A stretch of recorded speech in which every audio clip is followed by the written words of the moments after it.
জানিয়ে দিব আজকের বাংলার আপডেট সংবাদ। শুরুতেই সংবাদ শিরোনাম। মিথ্যা মামলা থেকে খালাস পাচ্ছেন শেখ হাসিনা ও ওবায়দুল কাদের, থাকছে প্রতিবেদনে। ইরানের পর আমেরিকার টার্গেট বাংলাদেশ, নেত্রী হাসিনাই সঠিক ছিলেন, থাকছে প্রতিবেদনে। যমুনা ঘিরে নতুন আতঙ্ক, কেন যাচ্ছেন না প্রধানমন্ত্রী তারেক, থাকছে প্রতিবেদনে। শেখ হাসিনা আসবে, বাংলাদেশ হাসবে স্লোগানে নতুন ইতিহাস করল আওয়ামী লীগ, থাকছে প্রতিবেদনে। হাসিনার পথেই এগোচ্ছেন তারেক, চাঞ্চল্যকর তথ্যভাস, থাকছে প্রতিবেদনে। জুলাইয়ে নারায়ণগঞ্জে হত্যাযোগ্য, শামীম ওসমানকে ট্রাইব্যুনালে হাজিরে পত্রিকায় বিজ্ঞাপনের নির্দেশ, থাকছে প্রতিবেদনে। এতক্ষণ শুনতেছিলেন সংবাদ শিরোনাম, এখন বিস্তারিত। মিথ্যা মামলা থেকে খালাস পাচ্ছেন শেখ হাসিনা ও ওবায়দুল কাদের। দেশের রাজনৈতিক অঙ্গনে নতুন করে আলোচনার কেন্দ্রবিন্দুতে উঠে এসেছে বহুর আলোচিত কিছু মামলার অগ্রগতি। বিভিন্ন সূত্রে জানা যাচ্ছে, দীর্ঘদিন ধরে চলমান একাধিক মামলায় খালাস পেতে যাচ্ছেন শেখ হাসিনা এবং আওয়ামী লীগের সাধারণ সম্পাদক ওবায়দুল কাদের। এ খবর ছড়িয়ে পড়তেই রাজনৈতিক মহলে শুরু হয়েছে তুমুল আলোচনা, বিশ্লেষণ এবং প্রতিক্রিয়া। আইনগত সূত্রগুলো বলছে, যেসব মামলাকে দলীয়ভাবে মিথ্যা ও উদ্দেশ্যপ্রণোদিত হিসেবে দাবি করা হচ্ছিল, সেগুলোর তদন্ত ও বিচারিক প্রক্রিয়ায় নতুন করে মূল্যায়ন করা হয়েছে। এতে করে প্রমাণের ঘাটতি, সাক্ষ্য প্রমাণের অসামঞ্জস্য এবং প্রক্রিয়াগত ত্রুটির বিষয়গুলো সামনে এসেছে বলে জানা গেছে। ফলে এসব মামলার ভবিষ্যৎ নিয়ে নতুন করে সিদ্ধান্ত নেয়ার পথ তৈরি হয়েছে। শেখ হাসিনার বিরুদ্ধে দায়ের করা বিভিন্ন মামলার মধ্যে কিছু রাজনৈতিক প্রেক্ষাপটে দায়ের করা হয়েছিল বলে আওয়ামী লীগের পক্ষ থেকে বরাবরই দাবি করা হয়েছে। দলটির নেতারা বলছেন, এগুলো ছিল রাজনৈতিক প্রতিহিংসার অংশ এবং দীর্ঘদিন ধরে এসব মামলার কারণে একটি অস্বাভাবিক চাপ সৃষ্টি করা হয়েছিল। একইভাবে ওবায়দুল কাদেরের বিরুদ্ধেও থাকা কিছু মামলাকে দলীয়ভাবে ভিত্তিহীন বলে উল্লেখ করা হয়েছে। আওয়ামী লীগ নেতারা বলছেন, রাজনৈতিক প্রতিপক্ষকে চাপে রাখতে এসব মামলা ব্যবহার করা হয়েছিল, যা এখন আইনি প্রক্রিয়ার মধ্য দিয়ে খণ্ডিত হতে যাচ্ছে। আইন বিশেষজ্ঞদের মতে, কোনো মামলায় খালাস পাওয়া মানে হল আদালত প্রমাণের ভিত্তিতে অভিযুক্তকে দোষী সাব্যস্ত করার মতো যথেষ্ট তথ্য খুঁজে পায়নি। তবে এটি সম্পূর্ণভাবে নির্ভর করে বিচারিক প্রক্রিয়া, সাক্ষ্য প্রমাণ এবং আইনের যথাযথ প্রয়োগের ওপর। তারা বলছেন, এ ধরনের মামলার ক্ষেত্রে স্বচ্ছতা ও নিরপেক্ষতা অত্যন্ত গুরুত্বপূর্ণ, যাতে জনমনে আস্থা বজায় থাকে। রাজনৈতিক বিশ্লেষকদের মতে, শেখ হাসিনা এবং ওবায়দুল কাদেরের সম্ভাব্য খালাস দেশের রাজনীতিতে বড় ধরনের প্রভাব ফেলতে পারে। বিশেষ করে আওয়ামী লীগের সাংগঠনিক শক্তি পুনর্গঠন এবং নেতৃত্বের পুনঃসক্রিয়তায় এটি গুরুত্বপূর্ণ ভূমিকা রাখতে পারে। আওয়ামী লীগের তৃণমূল পর্যায়ে এ নিয়ে ইতোমধ্যে ইতিবাচক প্রতিক্রিয়া দেখা যাচ্ছে। নেতাকর্মীরা মনে করছেন, এই খালাস তাদের রাজনৈতিকভাবে আরও শক্তিশালী অবস্থানে নিয়ে যাবে এবং দলকে নতুন করে সংগঠিত হতে সহায়তা করবে। তারা এটিকে ন্যায়ের বিজয় হিসেবেও আখ্যায়িত করছেন। অন্যদিকে বিরোধী রাজনৈতিক দলগুলো বিষয়টিকে ভিন্নভাবে দেখছে। তাদের মতে, এই ধরনের মামলার নিষ্পত্তি নিয়ে প্রশ্ন রয়েছে এবং এটি রাজনৈতিক প্রভাবের ফল হতে পারে। তারা দাবি করছে, বিচারিক প্রক্রিয়া সম্পূর্ণ স্বচ্ছ ও নিরপেক্ষভাবে সম্পন্ন হওয়া প্রয়োজন, যাতে জনগণের আস্থা অটুট থাকে। সাধারণ মানুষের মধ্যেও বিষয়টি নিয়ে মিশ্র প্রতিক্রিয়া দেখা যাচ্ছে। কেউ কেউ মনে করছেন, যদি সত্যিই মামলাগুলো ভিত্তিহীন হয়ে থাকে তাহলে খালাস পাওয়া স্বাভাবিক। আবার অনেকে পুরো প্রক্রিয়া নিয়ে আরও বিস্তারিত তথ্য জানতে আগ্রহী, যাতে তারা বিষয়টি সঠিকভাবে মূল্যায়ন করতে পারেন। এই প্রেক্ষাপটে দেশের বিচার ব্যবস্থার ভূমিকা আবারও আলোচনায় এসেছে। বিশ্লেষকরা বলছেন, একটি শক্তিশালী গণতান্ত্রিক ব্যবস্থার জন্য স্বাধীন ও কার্যকর বিচার ব্যবস্থা অত্যন্ত গুরুত্বপূর্ণ। যে কোনো রাজনৈতিক বা উচ্চ পর্যায়ের মামলার ক্ষেত্রে এই বিষয়টি আরও বেশি গুরুত্ব পায়। সব মিলিয়ে শেখ হাসিনা এবং ওবায়দুল কাদেরের সম্ভাব্য খালাস দেশের রাজনীতিতে নতুন এক অধ্যায়ের সূচনা করতে পারে। এটি শুধু ব্যক্তিগত আইনি বিজয় নয়, বরং রাজনৈতিক পুনর্গঠন, কৌশলগত অবস্থান এবং ভবিষ্যতের ক্ষমতা সমীকরণের ওপরও প্রভাব ফেলতে পারে। আগামী দিনগুলোতে এই মামলাগুলোর চূড়ান্ত নিষ্পত্তি, আদালতের পর্যবেক্ষণ এবং সংশ্লিষ্ট পক্ষগুলোর প্রতিক্রিয়া সবকিছুই দেশের রাজনৈতিক পরিস্থিতিকে আরও স্পষ্ট করে তুলবে। এখন সবার দৃষ্টি আদালতের দিকে, যেখানে নির্ধারিত হবে এই বহুল আলোচিত মামলাগুলোর চূড়ান্ত পরিণতি। তবে একটি বিষয় নিশ্চিত, এই খালাসের খবর ইতোমধ্যেই দেশের রাজনৈতিক অঙ্গনে বড় ধরনের আলোড়ন সৃষ্টি করেছে এবং এর প্রভাব আগামী দিনগুলোতে আরও বিস্তৃত হতে পারে। ইরানের পর আমেরিকার টার্গেট বাংলাদেশ, নেত্রী হাসিনাই সঠিক ছিলেন? হাসিনা ঠিকই বলেছিলেন। কি বলেছিলেন আওয়ামী লীগ সুপ্রিমো? বলেছিলেন, ইরানের পর আমেরিকার টার্গেট বাংলাদেশ, তাহলে কি বাংলাদেশের বিরুদ্ধে সামরিক অভিযান চালাবে আমেরিকা? ওয়াশিংটন ঢাকার বিরুদ্ধে সেনা অভিযান চালাবে না, তারা অন্য একটি কৌশল নিয়েছে। কৌশলটি হল বাংলাদেশ ও মায়ানমারের একটি অংশ নিয়ে পূর্ব তিমুরের মতো খ্রিস্টান দেশ বানানোর পরিকল্পনা নিয়েছে আমেরিকা। আর হাসিনা কি বলেছিলেন? আওয়ামী লীগ সুপ্রিমো সেই সময় প্রধানমন্ত্রী। তার সরকারি বাসভবন গণভবনে ১৪ দলীয় জোটের বৈঠকে বলেছিলেন, আমার যুদ্ধ ঘরে বাইরে, চক্রান্ত এখনও আছে। পূর্ব তিমুরের ইন্দোনেশিয়া ভেঙে গড়ে ওঠা মতো বাংলাদেশের একটি অংশ নিয়ে তারপরে চট্টগ্রাম, মিয়ানমার, এখানে একটা খ্রিস্টান দেশ বানাবে, বঙ্গোপসাগরে একটা ঘাঁটি করবে। কোনো কোনো গণমাধ্যমের প্রতিবেদনে এটাও বলা হয়েছে যে ইরানের পর আমেরিকার টার্গেট কিউবা। মার্কিন সংবাদ মাধ্যমের একটি প্রতিবেদন অনুসারে ট্রাম্পের পরবর্তী টার্গেটের নাম কিউবা। সিএনএনকে দেওয়া একটি সাক্ষাৎকারে মার্কিন প্রেসিডেন্ট বলেন, কিউবার খুব শীঘ্রই পতন ঘটতে চলেছে, তবে বর্তমানে ইরান আমাদের প্রধান অগ্রাধিকার, আমাদের হাতে প্রচুর সময় রয়েছে। গত ২৮ ফেব্রুয়ারি ঘোষণা ছাড়াই ইরানের বিরুদ্ধে সামরিক অভিযান শুরু করে যুক্তরাষ্ট্র ও ইসরায়েল। মার্কিন প্রেসিডেন্টের এই হুমকির পর হামলা চালানোর জন্য নতুন মার্কিন স্থাপনা খুঁজছে ইরানও। মার্কিন সংবাদ মাধ্যম সিএনএনকে ইরানের শীর্ষস্থানীয় একজন কর্মকর্তা বলেন, যুক্তরাষ্ট্র স্পষ্টভাবে ইরানি জনগণের বিরুদ্ধে যুদ্ধের বিস্তৃতি এবং সরাসরি তাদের হত্যা করার হুমকি দিয়েছে। এ কারণে ইরান এখন আমেরিকান অঞ্চল, বাহিনী এবং সহযোগী প্রতিষ্ঠানগুলোর বিষয়ে পর্যালোচনা করবে। যেগুলো এখনও ইরানের সশস্ত্র বাহিনীর লক্ষ্যবস্তু তালিকায় অন্তর্ভুক্ত হয়নি, সেগুলো অন্তর্ভুক্ত করে হামলা চালানো হবে। এরই মধ্যে সৌদি আরব, কাতার ও সংযুক্ত আরব আমিরাত সহ মধ্যপ্রাচ্যে মার্কিন মিত্রদের লক্ষ্য করে নতুন দফায় হামলা চালিয়েছে ইরান। এবার আসা যাক কেন ইরানের পর আমেরিকার নজরে বাংলাদেশ। এই ক্ষেত্রে দুটি বিষয় চলে আসছে, হাসিনা এবং তার আমলে হওয়া দুর্নীতি। রাজনৈতিক বিশ্লেষকদের অনেকেই বলছেন, হাসিনার আমলে দুর্নীতি হয়নি তা নয়, কিন্তু তিনি ছিলেন জাতীয়তাবাদী নেতা। বাংলাদেশের স্বাধীনতা, সার্বভৌমত্ব বিসর্জন দিয়ে তিনি আমেরিকার হাতের পুতুল হতে নারাজ ছিলেন। আমেরিকা চেয়েছিল সেন্ট মার্টিন দ্বীপ হাসিনা সেই দেশের হাতে তুলে দিক, কিন্তু হাসিনা সেন্ট মার্টিন দ্বীপ আমেরিকার হাতে তুলে দিতে রাজি ছিলেন না। হাসিনা দিল্লি থাকাকালীন বেশ কয়েকটি গণমাধ্যমে সাক্ষাৎকার দিয়েছিলেন। সেই সব সাক্ষাৎকারে হাসিনাকে বলতে শোনা গিয়েছিল এই সেন্ট মার্টিন দ্বীপের কথা। বলেছিলেন, ওই দ্বীপ তিনি আমেরিকার হাতে তুলে দিলে তাকে ক্ষমতা থেকে সরে যেতে হতো না। ইউনুসকে ক্ষমতায় বসিয়ে আমেরিকা তাদের স্বার্থ পুরোপুরি পূরণ করতে পারেনি, তবে অনেকাংশেই তারা সফল। এবার তারা তাদের স্বার্থের বৃত্ত সম্পূর্ণ করতে চায়। এই প্রসঙ্গে শেখ হাসিনার সেই ভাষণের প্রসঙ্গে উত্থাপন করতে হয়। হাসিনা বলেছিলেন, বঙ্গোপসাগর ও ভারত মহাসাগরে প্রাচীন কাল থেকে ব্যবসা বাণিজ্য চলে। এই জায়গাটার ওপর অনেকেরই নজর। এই জায়গায় কোনো বিতর্ক নেই, এ নিয়ে কারও কোনো দ্বন্দ্ব নাই, সেটা আমি হতে দিচ্ছি না। এটাও আমার একটা অপরাধ। এখানে এয়ারবেস করে কার ওপর হামলা করবে? আমাদের সব সময় সমস্যায় পড়তে হচ্ছে, আরও হবে, কিন্তু এটা পাত্তা দেই না। সোজা কথা, দেশের মানুষ আমাদের শক্তি, মানুষ যদি ঠিক থাকে আমরা আছি। দেশের পার্বত্য অঞ্চল নিয়ে দীর্ঘদিন ধরেই ভিনদেশী ষড়যন্ত্র নিয়ে আলোচনা চলছে বহুদিন যাবৎ।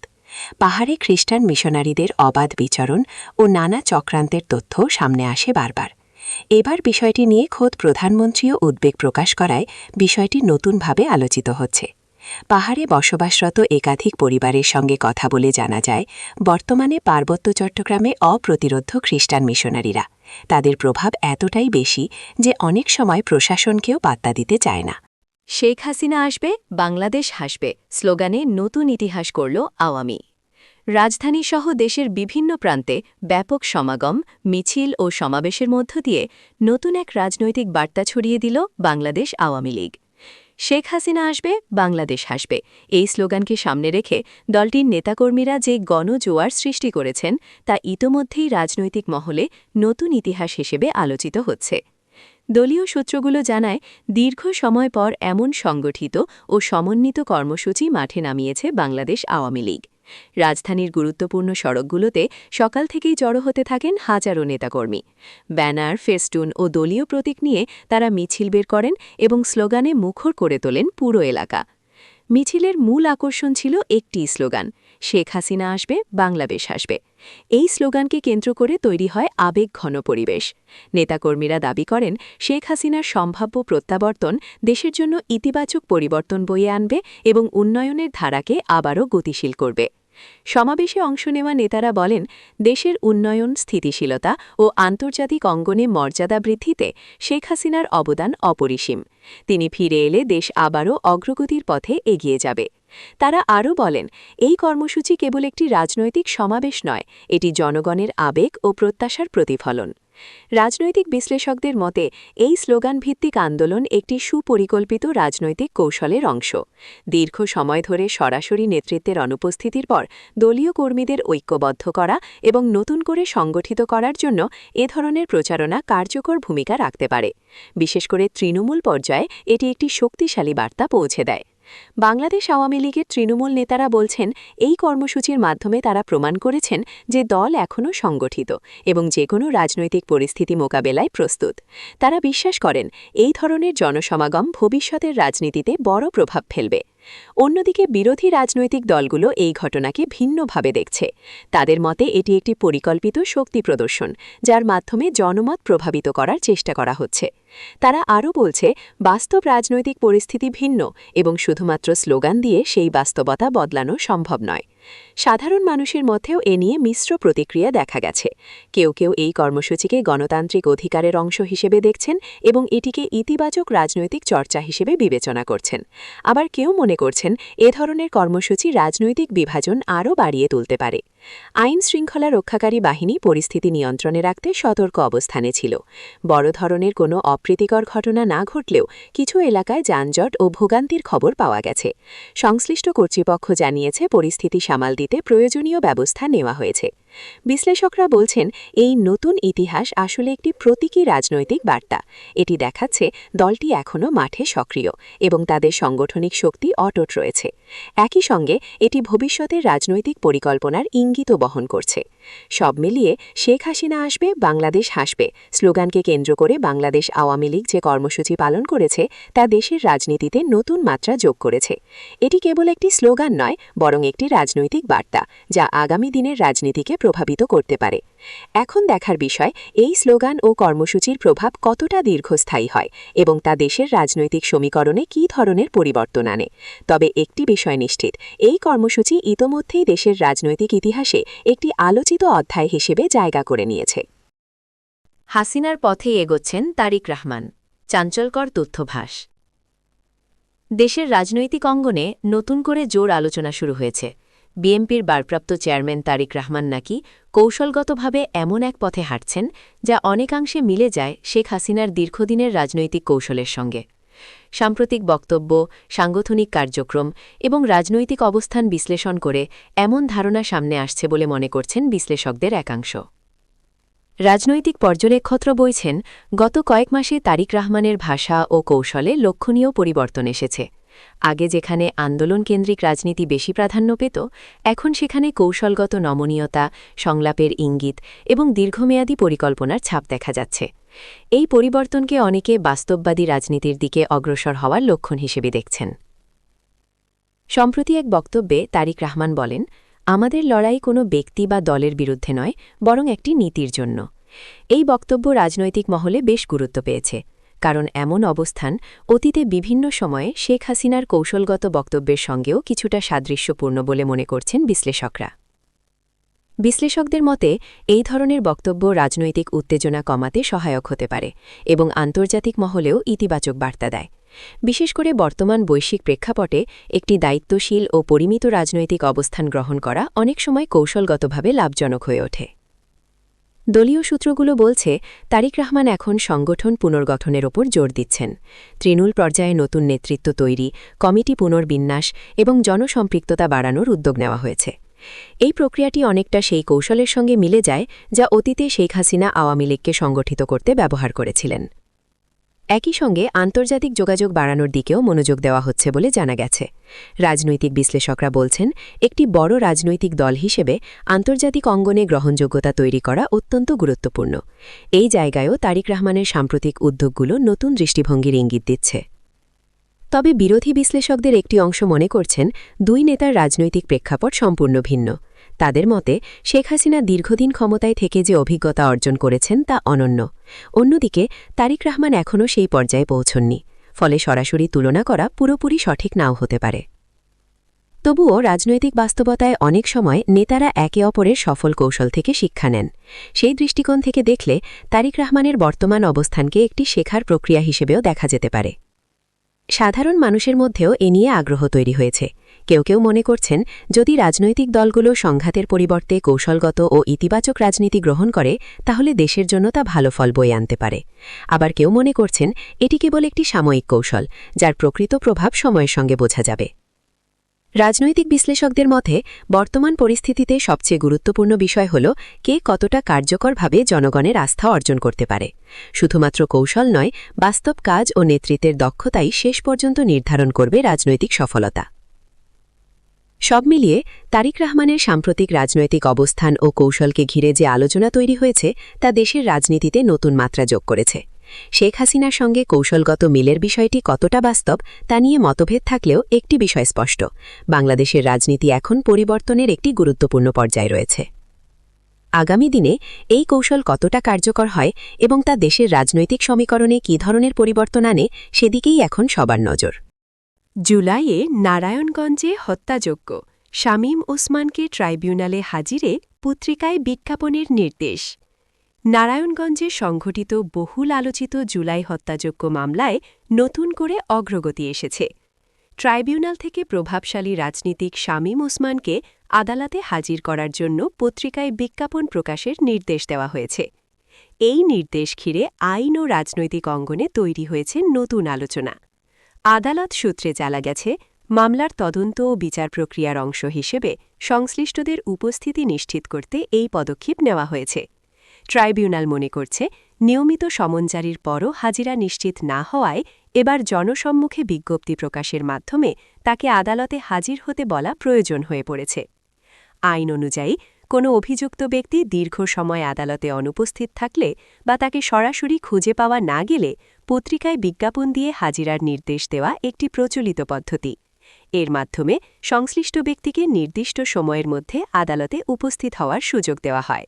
নির্ধারিত সময়ের মধ্যে হাজির না হলে পরবর্তী আইনি পদক্ষেপ নেওয়ার সুযোগ থাকে। নারায়ণগঞ্জের জুলাই হত্যাযজ্ঞ মামলাটি শুরু থেকেই ব্যাপক আলোচিত। ওই ঘটনায় একাধিক হতাহতের অভিযোগ রয়েছে, যা স্থানীয় ও জাতীয় পর্যায়ে তীব্র প্রতিক্রিয়া সৃষ্টি করেছিল। মামলাটির বিচার প্রক্রিয়া দীর্ঘদিন ধরে চলমান এবং বিভিন্ন পর্যায়ে নানা জটিলতা দেখা গেছে। শামীম ওসমানের নাম এই মামলায় উঠে আসার পর থেকেই বিষয়টি রাজনৈতিক গুরুত্ব পায়। তিনি বরাবরই অভিযোগ অস্বীকার করে আসছেন এবং তার ঘনিষ্ঠ মহল বলছে, তাকে রাজনৈতিকভাবে হয়রানি করার জন্য এই মামলায় জড়ানো হয়েছে।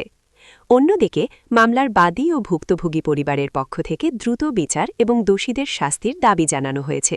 তাদের মতে, দীর্ঘসূত্রতার কারণে ন্যায় বিচার বিলম্বিত হচ্ছে, যা ভুক্তভোগীদের জন্য হতাশাজনক। আইন বিশেষজ্ঞদের মতে, পত্রিকায় বিজ্ঞাপন দিয়ে হাজিরার নির্দেশ দেওয়া একটি গুরুত্বপূর্ণ আইনি ধাপ। এটি প্রমাণ করে যে আদালত মামলাটিকে গুরুত্বের সঙ্গে বিবেচনা করছে এবং বিচার প্রক্রিয়া এগিয়ে নিতে প্রয়োজনীয় পদক্ষেপ নিচ্ছে। রাজনৈতিক বিশ্লেষকদের মতে, এই নির্দেশ দেশের রাজনৈতিক অঙ্গনেও প্রভাব ফেলতে পারে, কারণ শামীম ওসমান একজন প্রভাবশালী নেতা হওয়ায় তার বিরুদ্ধে এমন আইনি পদক্ষেপ স্বাভাবিকভাবেই আলোচনার জন্ম দেবে। এদিকে আওয়ামী লীগের পক্ষ থেকে আনুষ্ঠানিক কোনো প্রতিক্রিয়া এখনও পাওয়া যায়নি, তবে দলীয় একটি সূত্র বলছে বিষয়টি আদালতের অধীন এবং তারা আইনি প্রক্রিয়ার ওপর আস্থা রাখছে। সাধারণ মানুষের মধ্যেও এ নিয়ে কৌতূহল দেখা গেছে। সামাজিক যোগাযোগ মাধ্যমে অনেকেই এই নির্দেশকে ইতিবাচক হিসেবে দেখছেন, আবার কেউ কেউ পুরো বিচার প্রক্রিয়া নিয়ে প্রশ্ন তুলছেন। সব মিলিয়ে নারায়ণগঞ্জের জুলাই হত্যাযজ্ঞ মামলায় শামীম ওসমানকে ট্রাইব্যুনালে হাজির করার জন্য পত্রিকায় বিজ্ঞাপন প্রকাশের নির্দেশ একটি গুরুত্বপূর্ণ অগ্রগতি হিসেবে দেখা হচ্ছে। এটি মামলার পরবর্তী ধাপ নির্ধারণে বড় ভূমিকা রাখতে পারে। এখন সবার নজর তিনি নির্ধারিত সময়ের মধ্যে আদালতে হাজির হন কিনা এবং এই মামলার বিচারিক প্রক্রিয়া কোন দিকে এগোয়।